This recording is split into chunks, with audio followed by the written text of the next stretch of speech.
Shoot, practice was pretty good today. Ended with a 2-minute drill, some good back and forth, but like where we're at right now.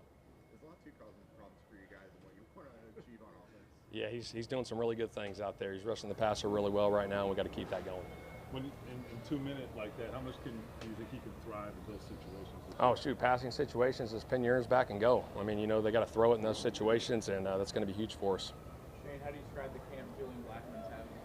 It's been phenomenal so far. I mean, he's making plays left and right. He's all over the field. The communication on the back end with him, with the other guys, has been tremendous. We just got to keep that going. Looks like he's making plays deep. Are you free safety him too, or is that just his instincts? Yeah, he's in there. I mean, he was back there, I think, on that one at free. I got to go back and look at tape, but obviously he was the deep middle safety on that one. He made a heck of a play today. Could there be some back and forth for him this year? Yeah, I mean, we're looking at all those guys. I mean, there's competition on the back end, obviously, and we're working through that right now, but he's playing very well. How do you think AR handled the 2-minute drill and just the ups and downs of trying to get things done? Thought it was good. I mean, a great situation came up there at the end.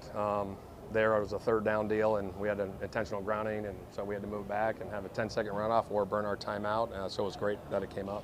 Coach, halfway point of the season as a preseason year of this training camp. AR, how's he looking so far? What do you think? I think he's been really good. The communication piece is huge going into his 2nd year with all the guys in and out of the huddle, just checks, alerts at the line of scrimmage, and just taking what's there. Shane, what's been that relationship like between him and Joe? Yeah, it's been really good. The meetings have been really good. Obviously, Joe's seen a lot in this league, so stuff that comes up, Joe can kind of, his memory bank is full. So those conversations have been really good.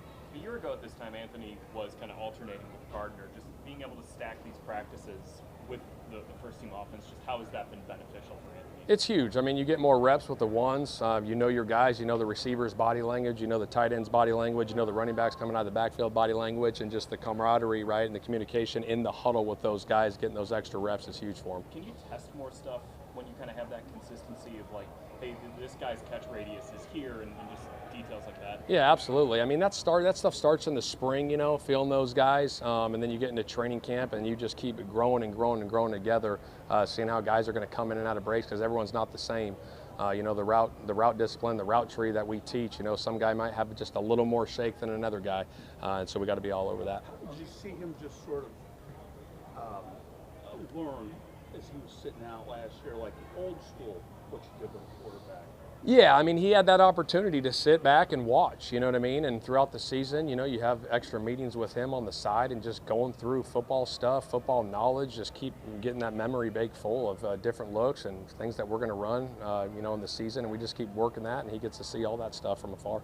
Shane, when you're not, getting a lot of physicality with the guys, how do you assess running backs? I mean, you're not going to hit JT every play, but given what you've seen, how do you evaluate where he's at, and what do you think? Yeah, I think the vision they have when they're pressing the hole and bouncing and jump cutting and all those different things are big for those guys. I mean, because it's still, up front, it's live, you know what I mean? But they're not getting taken to the ground. But just the vision, through the holes, that speed, the power.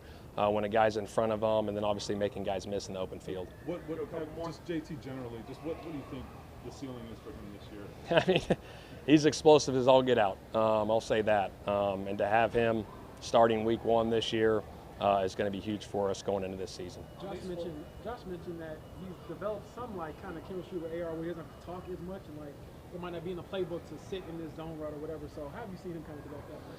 Yeah, you can see those guys are always talking after plays, and obviously, in between periods, they're back there talking, and I think, that communication piece is really good, and once guys keep playing more and more and more together, I mean, I've been around some guys that have played, 16 years together, and they just kind of look at each other and give a wink, and it's like, we know what we're doing. So you get to that level, it's pretty special.